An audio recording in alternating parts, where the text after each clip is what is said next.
Hey everyone, I'm Monica Clavijo, your host of the Bear Experiment podcast. Today's episode dives deep into the world of resilience, hope, and transformation as we welcome an extraordinary guest, Mr. Adam Meyers. Adam is not only a police captain and certified peer specialist in Wisconsin, but also a military veteran who has served in the military police in the U.S. Army. Now, with over 2 decades of experience in law enforcement, Adam has held roles as police chief, detective, evidence technician, and much more, while also dedicating himself to teaching officer wellness and professional communication skills. But what truly sets Adam apart is his remarkable journey of recovery and advocacy. After a critical incident in 2016 that left him grappling with profound mental health challenges, Adam courageously faced his struggles, sought help, and transformed his pain into purpose. He is now the founder of Stop the Threat, Stop the Stigma. It's an initiative dedicated to breaking down barriers around mental health in law enforcement and first responders. Adam's story is one of overcoming darkness, building community, and inspiring others to seek help and to thrive. In this episode, we'll explore Adam's traumatic experiences, his battles with alcohol, and the pivotal moment that changed everything. We talk about his advocacy for mental health, his thoughts on suicide prevention, and the message of hope that he wants to share with all of us. Before we dive in, please don't forget to subscribe to our YouTube channel and hit the like button. Share this episode with anybody who may need to hear Adam's powerful story.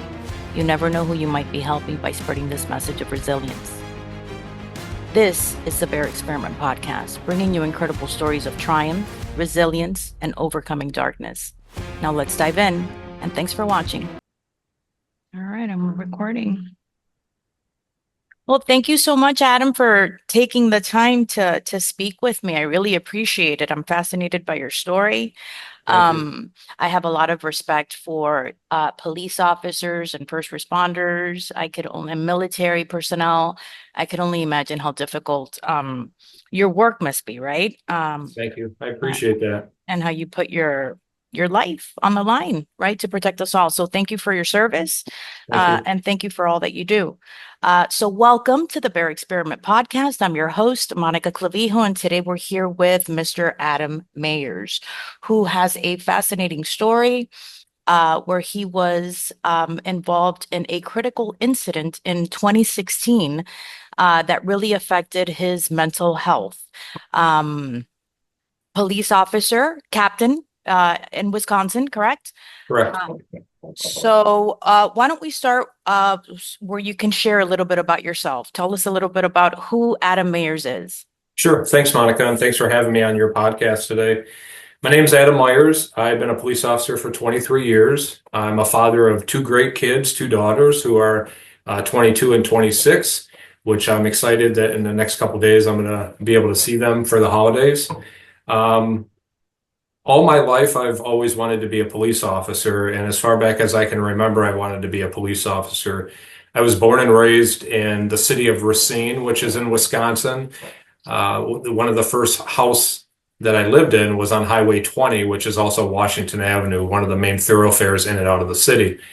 And police cars, fire engines, rescue squads would fly by the house with sirens. And I would quickly run to the window hoping to see a police car because I wanted to be a police officer. And when I saw one, I was just in awe. It's absolutely something I wanted to do. And I called it an car because of the sirens that it made. And my parents said the first time I saw an actual police officer get out of a police car, I looked at them and said, I want to be an car man. That's an car man. So all my life, I took the necessary steps that I thought I needed to take to become a police officer, graduate from high school, go to college. I was a military police officer in the Army. And then I was lucky enough to be hired by the city of Racine, my hometown where I grew up in, lived, worked, and played. So it's something that I absolutely love to do. I never thought I would be in a critical incident like I was in 2016. But I feel obligated to share my experience both professionally and personally in hopes that it will help somebody. Absolutely. So can you walk us through that day on April the 16th, what you experienced, how it started? Sure. That was on a Friday, April 8th, 2016. At about 5:15 p.m., I was sitting at the police department working on a retail theft report when I was dispatched to our local Walmart. And the call came out as a person refusing to leave. We get those kind of calls all the time. It's no big deal. I didn't really think much of it. So I started responding. And as I was responding, the call became more and more emergent. They dispatch advised me that this person was with two chaperones and they were with her in the sporting goods aisle because their client was refusing to leave the store. And then she had ripped open a hatchet in the sporting goods aisle from its packaging and then began threatening customers and damaging merchandise. Pony 911. Hi, my name is Bailey, and I work at the bank inside Lake Hallie Walmart. Yeah. And I think that there was just a gunshot. There's officers there with somebody. Okay, thank you very much. You're welcome. Bye-bye. So I went from just driving to Walmart at a safe speed to turning on my lights and sirens and responding a lot quicker. I arrived at Walmart. I made contact with her inside the store, and she turned and faced me. And, initially the call came out that she had a knife. It wasn't a hatchet. But then when she turned and faced me, I thought to myself, well, that's not a knife, that's a hatchet. And not that a knife would be any less threatening, but I remember she wouldn't listen to any of my verbal commands to stop, to drop the hatchet. She kept walking towards me. And like I said, it was 5:15 on a Friday. The store was busy, hundreds of people in the store. Mm-hmm. It was a very dangerous situation. And then I ended up shooting her twice, and she fell to the ground, and several hours later, she had died. I mean, they gotta hurry. Yeah, they are hurrying, ma'am. I just need to know where she's at. She's by the dog food now. She's wrecking bags of weed. She's doing what? She's wrecking the bags of weed feed. Who's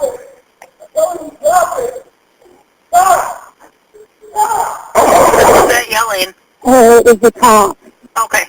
He just got it. He got it. Okay, hold on a second. And were you the only officer on scene at that moment?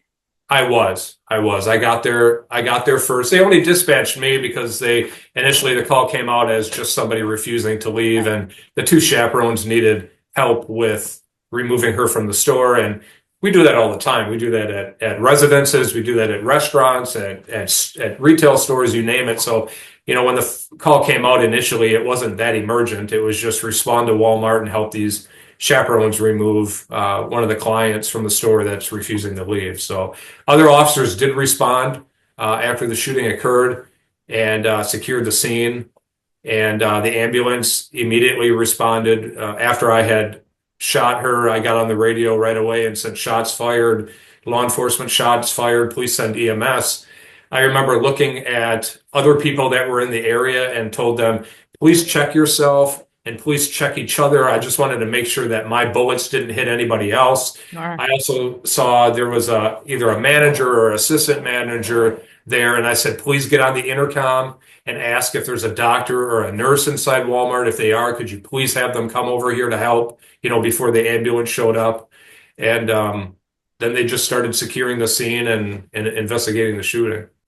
So they took the victim to the hospital, and they did. Yep. She died at the hospital. Correct. It's my understanding that she went into emergency surgery right away, and they tried stopping the bleeding internally, and they couldn't help her, and then she passed away. How soon did you hear of her passing? That was the following day.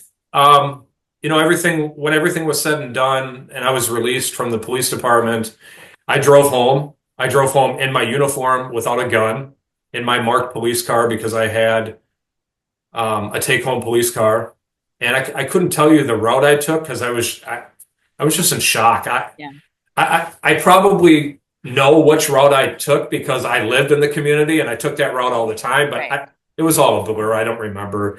I remember going in the house, and the first thing I did was I knelt down next to my love seat and prayed that she wouldn't die. I didn't want to shoot anybody. I didn't go to work thinking that was going to happen. I mean, when you become a police officer or when you're in the military, you know the probability is there. Um, but it was just a tragic event. And so the next day, my chief had called me, and he wanted to tell me that she had passed away. He wanted to do that in person, but I guess I had other plans. He wanted to know when can I come see him, and I said, well, I'm going to go get my hair cut. I'm going to go pick up my daughter from my ex-wife's house because I wanted to do something, some sense of normalcy, because I just got done shooting somebody. I wanted to kind of stick to a routine. And he told me on the phone, he said, you know, I didn't want to tell you this over the phone, but she died. And I remember sitting in my car when he told me that, and I thought that changes everything. I actually killed somebody now. Now what's going to happen? And the reason why he told me over the phone was because he didn't want me to find out through social media. He didn't want me to find out through the news, and I appreciate that. But then everything just changed. Right. So then at that point, how does that, when you receive that news, that horrific news that you took somebody's life while doing your job, right? Like Right. everybody understands that part, but personally, that has to be so impactful. What does that do to you mentally? What does that do to you as a person? Well, I can tell you right now, sharing it with you, it's been like almost 9 years, and right now I'm already getting choked up. I can feel a knot in my stomach. I mean, it's a big deal. It's something I don't take lightly. I understand the totality of it all. She was a mother to a young daughter. I believe her daughter was 6 years old. She was somebody's daughter. She was somebody's granddaughter, friend. So it's something that I think about every single day. It doesn't go away. I've gotten better at thinking about it and knowing how to cope positively.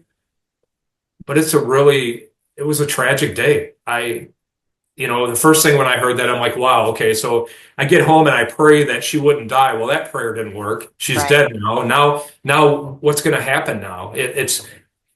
I had never been in that kind of use of force situation. I had never even pepper sprayed anybody in my life. But then I actually shooting and killing somebody, I didn't know what to expect next.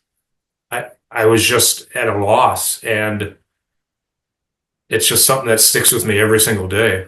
Are there any type of repercussions toward a police officer that does get to this, level of an altercation where they have to kill somebody within?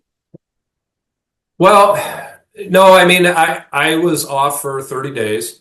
It was justified shooting. The district attorney cleared me, and then I went back to work. I did get sued. I have a copy of like the lawsuit right here. This was served to me at work. After about a year, the family dropped the lawsuit against me. So, and then they went after Walmart. They didn't go after me, the police chief, the police department. They dropped that. And, but that's a lot of stress too, because I know I did the right thing. I have no doubt in my mind I did the right thing. I don't regret what I did. If I could have used a taser or pepper spray, I absolutely would have. Right. Under the same circumstances, I would have done the same thing. So it takes a toll on you. At least it took a toll on me, because it wasn't just like, hey, I shot somebody, okay, back to work. There's a lot more involved, and I'm an emotional guy, and it's a big deal to me. I understand that I took somebody's life and somebody that, their mom, their daughter will never see again. They'll never be able to see them during the holidays, during Thanksgiving, during Christmas, Easter, during their birthdays. It was just really a tragic event. So after the incident, they send you home for 30 days, which I would imagine only makes things more difficult because now you're just in your head about what happened and replaying it over and over and over again. Right. So when does that downward spiral really start getting out of control for you? Well, almost immediately, I started a lot of poor coping. I have some visual aids here. One is I have a wine glass here, and I used to abuse alcohol. And what I mean by abusing alcohol is I would like combine cold and flu medicine, sleeping medicine with my wine or the cocktails I would make. One time I even took my oldest daughter's cough medicine that had codeine in it and I would just make my own cocktails. I mean, this is a 750 milliliter bottle of vodka, and I would drink this easily in 30 minutes or less and just sleep the day away. On top of being on antidepressants, I mean, I very well could have died. I very well could have blackened out and never woken up. But that was my coping, one of my coping strategies. And another one was casual sex. I mean, I just wasn't like this before. And I would meet women online strictly to have sex because it was instant feel good. You know, for me, sex is great. It's exciting and it's fun. And when you meet somebody new and you keep doing that, it numbs the pain that I was having, my feelings that I was having. And but it didn't work. It caused me more depression, more anxiety. I remember literally laying next to a woman after we had sex, and I didn't like myself. I was thinking, what are you doing, Adam? This isn't working for you. And you know, another thing that I did was I tried marijuana for the first time, and I always prided myself with never doing drugs. And some people don't think that's a big deal that I tried marijuana, but I didn't care. There was a lot of things that I just didn't care. You know, I tried a marijuana gummy once. I smoked on a bowl another time, and I don't even remember getting high because I was so intoxicated at the time too. Right. But Making one stupid decision after the other. right. And you know, I have the poor cope. This is a tactical vest. A lot of police officers wear this, or they call it an exterior vest. And this one says it's okay to talk about mental health. I have other placards like this one that says alcohol, casual drugs, and poor coping strategies. I mean, that was me. It's not something that I'm proud of. I'm still shameful of the way I acted. It's still triggering, even sharing it with you, but it's important. It's important to put it out there because I know that I'm not the only one that's suffering like this. And I suffered in silence for so many years.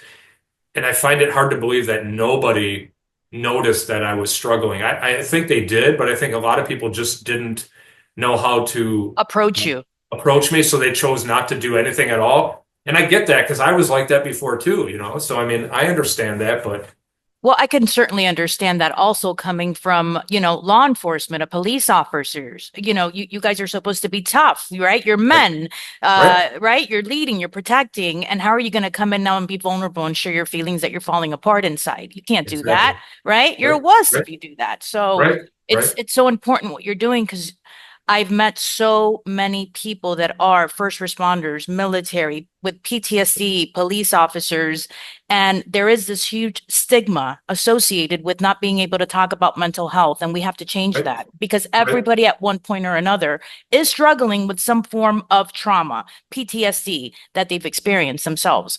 So right. how long were you, you know, leading this disastrous lifestyle that with the drinking and the promiscuous sex? How long were you doing this for?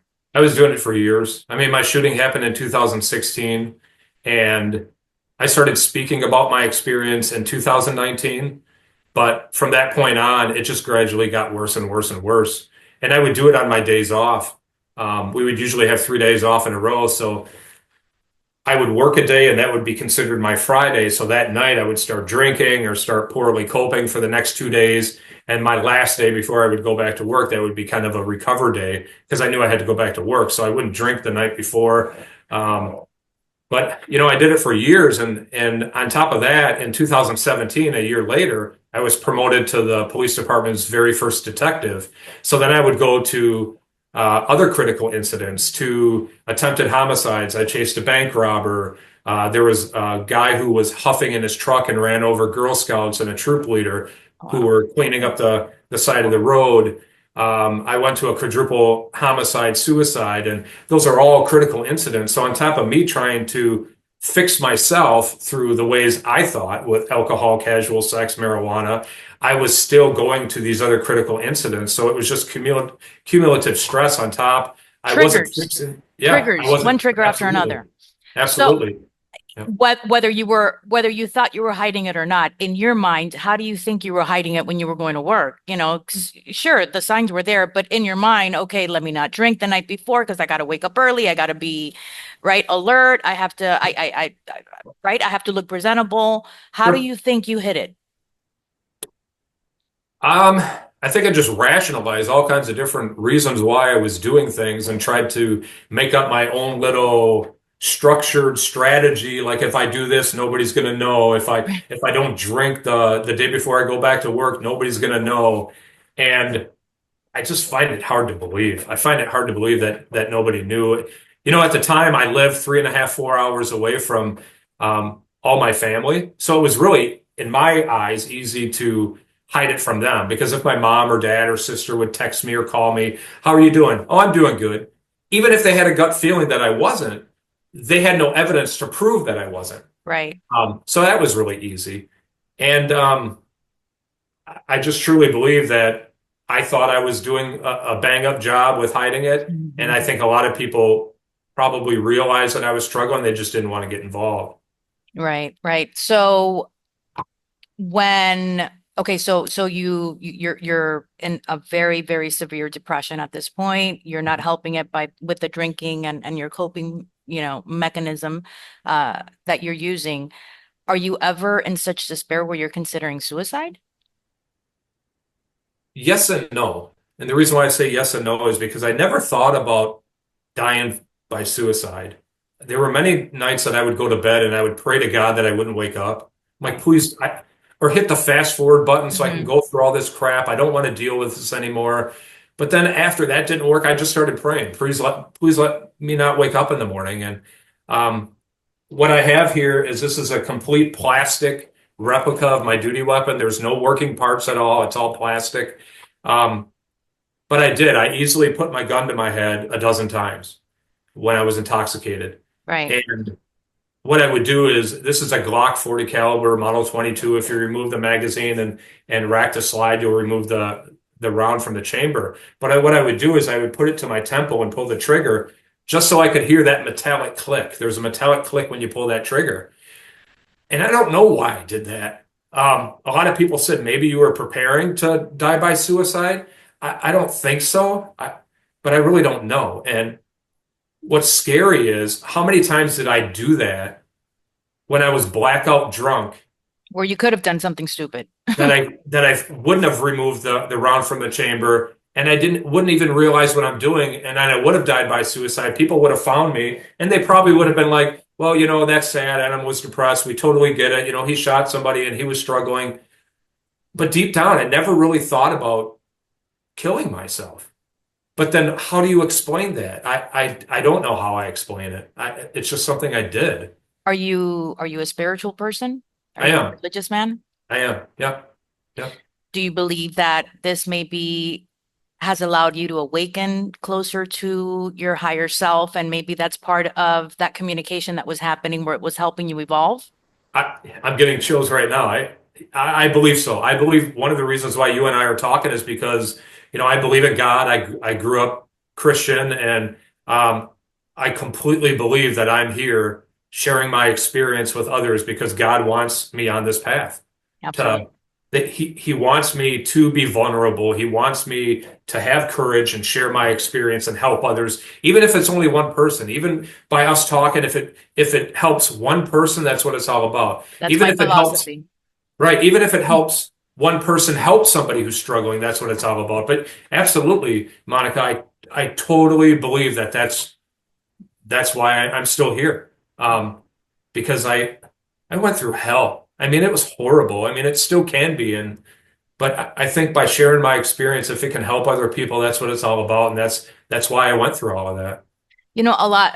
David Goggins, he has, do you know who he is? Yeah. The ex-Navy SEAL.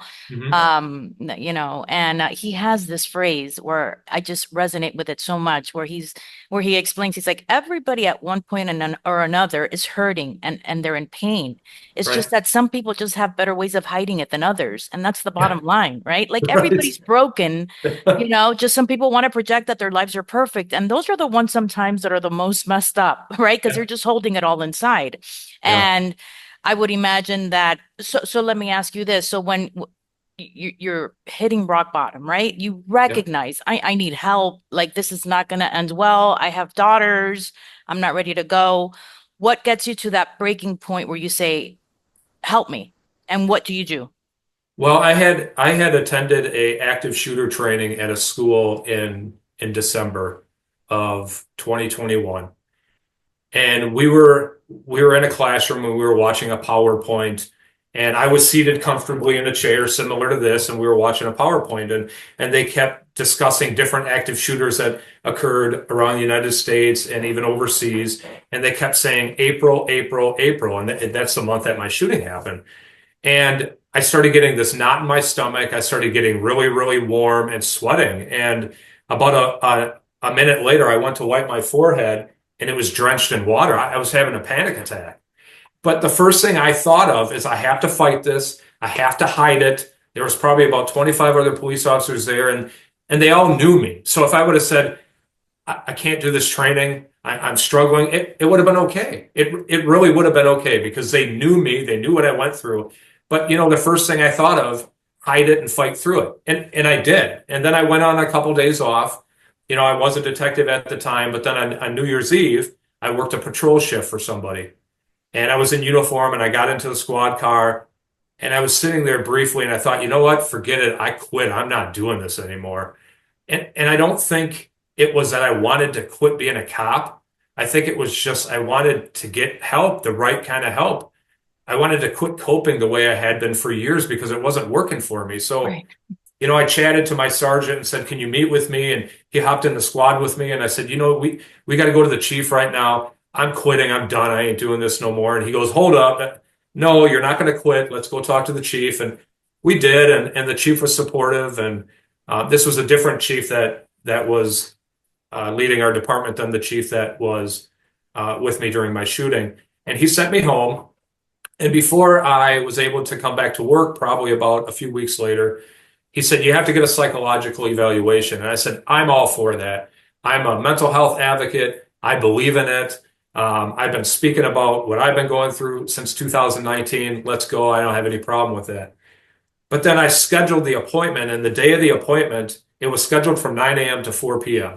And when I'm driving there, I'm thinking all kinds of stuff in my head. And one of the things was, I'm going to lie. I'm going to beat this test. I'm not going to be honest. And then I'm going to go back to work. And then when I got there and I'm sitting in the waiting room, I thought to myself, Adam, the only way that you're going to get better and get the help you need is to be honest. You have to be honest. So I was. And I was diagnosed with PTSD,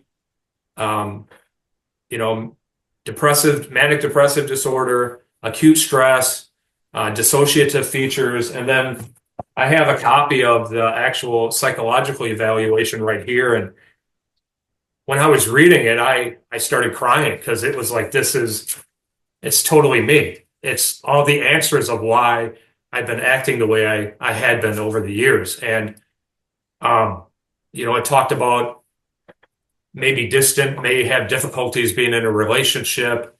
There were suicidal ideations in there, which actually I had to go on a safety plan. But this was full of answers. I saw this as full of answers. Why? Because I was honest. So then I thought to myself, how do I get better? What do I got to do to get better? And the psychologist said, he recommended a 6-month short-term disability, which I presented this to the police department and asked to have a 90-day leave of absence, which they granted. And during that time, I was attending therapy 2-3 times a week. But even through all that, I wasn't getting disability pay. I didn't get workers' compensation. I had to apply for unemployment. And that really upset me because I'm thinking, for years, I pay health insurance. So if something like this happens, I can be taken care of. And I totally believe because it was a mental health thing that I didn't get paid. If I would have broke my arm, my leg, Right. my back, 100%. I would have got paid. Mm-hmm. So I needed help financially, and I was getting $300 every week. My credit report dropped, or credit score dropped, everything. I couldn't pay bills. And then after 90 days, I was terminated. I was called in and had a meeting with the chief, and they said he literally had 2 sheets. One was a resignation letter, which is a copy of it right here, and one was a termination letter. And he said, you can either resign or you're going to be terminated. And I thought it over, and it's like, I'm not resigning. This is work related. Everybody knows it's legit. This isn't BS. I'm not making this up. So I chose not to resign, and they terminated me. And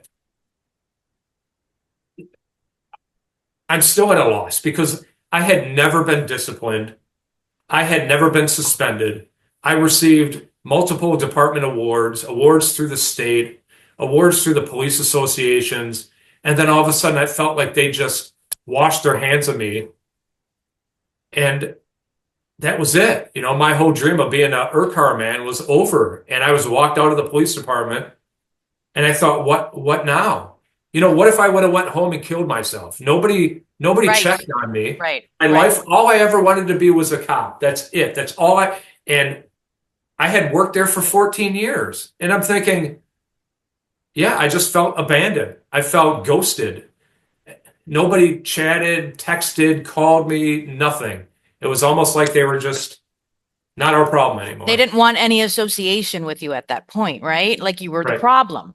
Well, and not only that, when I was on my leave of absence, I have a copy here. One of the supervisors came out to my house, and I lived outside of the community, and gave me an order to immediately cease and desist, speaking about my personal mental health regarding the shooting. Right. And it even talks about the date and time and complaint number of the shooting. And it's like, okay, but I've been doing this since 2019. I've been speaking at churches and colleges and you name it, and everybody's been supportive. And now why all of a sudden I can't do that? And if I don't follow this order, I'm going to get disciplined or maybe terminated. So why, in your opinion, having lived through that, do you think that there's so much silencing behind it? Why do they want to keep this so hush? I don't know. I think because I'm so open and honest and transparent about my experience and my poor coping. I know in that order they talked about how they didn't like that I shared about how I abused alcohol. Because one time, even when I was multiple times, I'm not going to lie, multiple times before I would go somewhere, I would stop at a gas station and buy two or three of these little, Fireball whiskey. These were my best friend before I would go somewhere, because I would rationalize that it would take about 30 minutes for the alcohol to kick in. And then by then I would be at my destination. But I would drink these in my car and either throw them out the window or throw them in the back of my SUV. And I speak honestly about that. I didn't say where I worked. I didn't say what police department. I didn't say anything like that. But that's the reality of what I went through. And I know that I'm not the only one. So that's why it's important for me to be that transparent. And I know they didn't like that. I know that that was illegal. I know that. But that's the reality. And I was even told, well, maybe you should just say you abuse alcohol. And it's like, well, abusing alcohol is different from me to you to everybody. Right. So I am going to be transparent. I'm going to be honest. And I really don't think they like that. Let me backtrack a little bit. When you were going to therapy to start getting the help that you needed, what do you feel was most effective for you? Well, I mean, I have another patch here too. I see a therapist. I see a therapist every Monday at 5 p.m. every week. I'm sitting on a couch talking to my therapist, and it's helpful. Still till today? Still till today. Oh, good for you. Absolutely. And it's helpful and it's important. For me, it works for me. I think what helped me a lot was talk therapy. They also did something called EMDR, eye movement desensitization. I forgot what the R is, but it's usually light therapy. And what I had found was, throughout the years, I always prided myself with not using force. I always prided myself with being able to talk to people, talk people down. Communicate. That's why I've never pepper sprayed anybody. That's why I've never hit anybody with my baton. Mm-hmm. But this situation, I had no other choice. I had to shoot her. I had no other choice. Right. Somewhere at my brain, I thought that as a failure. I saw that as I'm not good enough. I'm not good enough because I had to shoot her. But no, I am good enough because I had to do that, and I was able to do that. But when I started doing EMDR, I found that as kind of a common theme throughout my life, including my shooting. So that was very, very helpful. And that's one of the reasons why I continue to go to therapy. And I also take medicine. I take Lexapro, and here's my pills right here. Every morning, maybe this is a little too much information. I wake up, go to the bathroom, pop a pill, take a multivitamin, and it's helping you. Hey, absolutely. And it works for me. Yeah. It works for me. Some people, it may not work for, some people may be against it, but it works for me, and it's very helpful. So I continue to do things that have helped me, and that's why I'm healthy today. That's why I'm better today. That's why I was able to, after being terminated, get hired back into law enforcement, where I share my experience with others. And I think it's just really important to find out, for yourself, what's healthy, what works for you, and therapy does. So I continue to do that. You talk a lot about, in preparation for our conversation, you talk a lot about how the support of your captain, the chief at the time, and your friends, your family, and even strangers, how that was so important in your well-being and coming back to terms with becoming a better human being, right? Like coming out of the midst of your depression, so to speak. How important was that? Talk us through that. Very important. My chief at the time of my shooting was Chief Cal Smokowitz, and I love that man. He's retired, but he supported me even when he didn't know I was there. Almost immediately, he reached out to the media and said that he supported me. And when I saw that, I actually printed out his statement and put it in a frame. So what does it say? Can you read it to us? Yeah, absolutely. It says, I think he believed that he had no other choice. Chief Cal Smokowitz said of Meyers, who is on administrative leave. I support him. And when you know your chief supports you, when you know your boss supports you, you could be having a crappy day, but that's so important. That's so important. There were times that I came into work and I just couldn't be there. I was triggered for some reason. I don't know why, but I went into his office and I would say, Chief, I'm sorry, I can't be here. Right away, he's like, that's okay. Go home. We'll fill your shift. He didn't roll his eyes and look at the schedule and think, okay, great, go home. I'll try to figure this out. Supportive. Go home. Let me know when you're ready to come back. That was great.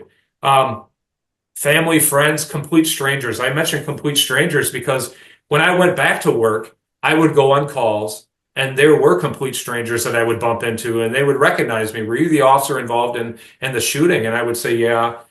And they said, well, you know what? We prayed for you. We prayed for you at home in our church. We're glad that you're back. And I'm like, wow, I don't even know these people. And they were praying for me and they wanted me to be okay and to do well. And they would even say, can I give you a hug? And I'm like, absolutely. I'm a hugger.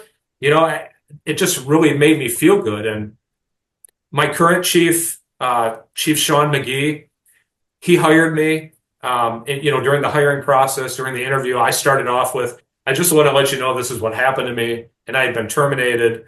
And he appreciated my honesty. And our police department has a boat patrol. And we were out on the lake one day. And he said to me, I know that you speak. I completely support you. I support you with your mental health. And if you want to continue to speak, you go right ahead. You can even wear your uniform if you want. And I was like, wow, I'm not going to wear my uniform. But I was surprised that Chief McGee was so supportive like that. And that's important. That's really, really important. It helps, right? Knowing that, understanding and knowing that you're not alone. So let me ask you this, Adam. Have you forgiven yourself? I have. I know that I did the right thing. I have no doubt in my mind. I struggled a lot also because, she was a mother of a 6-year-old daughter. And at the time, my 2 daughters were younger, and I would think about, my daughters never seeing their daddy anymore if something happened. And I have forgiven myself.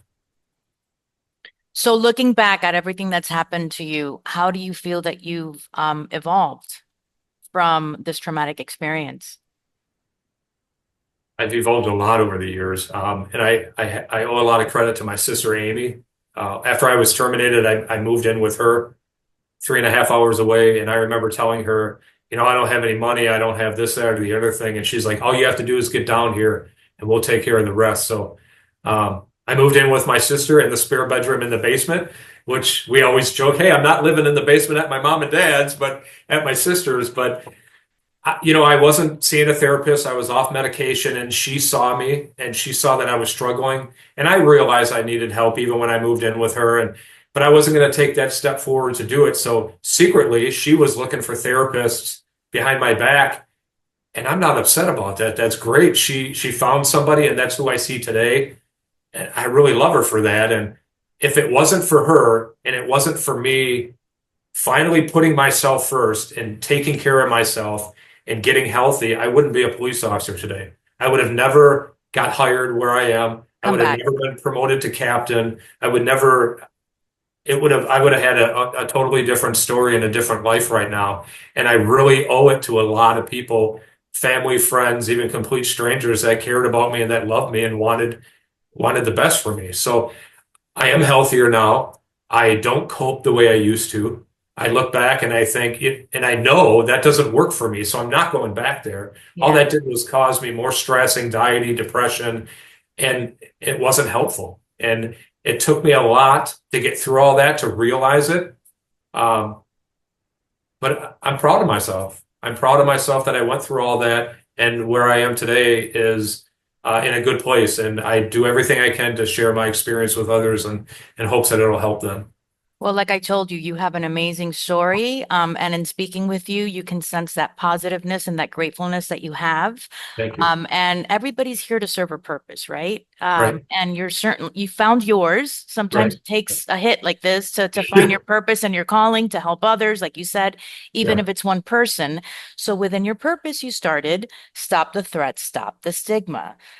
So talk to us a little bit about that. What are some of the, what is it that you're doing for law enforcement wellness with Stop the Threat, Stop the Stigma? Right. I'm the founder of Stop the Threat, Stop the Stigma, and I established Stop the Threat, Stop the Stigma in hopes that it'll inspire law enforcement officers and others in the law enforcement profession or in the public safety profession to speak about their mental health, to reach out to others who may be struggling. And what I do is basically speak about my experience and let people know that it's okay to talk about your mental health. You're not alone. You don't have to suffer in silence. There's so many people that are struggling or that have struggled or will struggle. There's so many resources out there. And if you know somebody who's struggling with technology nowadays, you can send a text message. Hey, buddy, how you doing? I love you. If you need something, let me know. You can send an email. You don't have to face if that's awkward. And for a lot of people, that is. But we're already on our phones. It takes, 10 seconds to shoot a text to somebody? So I go around, and do podcasts or share my story with anybody who wants to listen. And it doesn't even have to be law enforcement professionals, first responders, anyone. In hopes that it'll inspire them and maybe they can connect with what I went through, with something they went through, or they may know somebody. And that's what it's all about. Just putting it all out there and letting others see what you went through in hopes that you'll have that connection and it'll help people. Absolutely. Absolutely. So I will definitely be putting all of the links and our YouTube on the comment section for your organization for Stop the Threat, Stop the Stigma, so that if anybody wants to reach out to you directly that may be struggling or know somebody that's struggling where you can come and help. Absolutely. I'm gonna be adding that. So to close off this amazing conversation and message that you're sharing with the world, what can you share with anybody, not just law enforcement, not just military, not just first responders, but anybody that's dealing with mental health, depression, struggles, where you feel like there's no way out? And there's always a way out. There is always a way out. There's always the light at the end of the tunnel, right? Like, what is your message that you hit rock bottom and look how great you're doing today? Other than a sense of gratefulness for your life again, right? And finding purpose. Like, what message do you have? I just want to say again, it's okay to talk about your mental health. You're not alone, and don't suffer in silence. This right here says unfit for duty and terminated. I thought that was the end for me, but I knew that I could get help. And it was difficult. It wasn't easy, or everybody would be doing it. Right. Please don't suffer in silence. You're not alone. It's okay to talk about your mental health. There's so many resources out there. And just because you get terminated or you think you hit rock bottom, start going up. Right. It's the only way to go. And it's not easy. It's difficult. But there are people out there, even complete strangers, that will help you and care about you and help you get on the right direction. I mean, it really comes down to the person wanting that help. Nobody could have made me do it.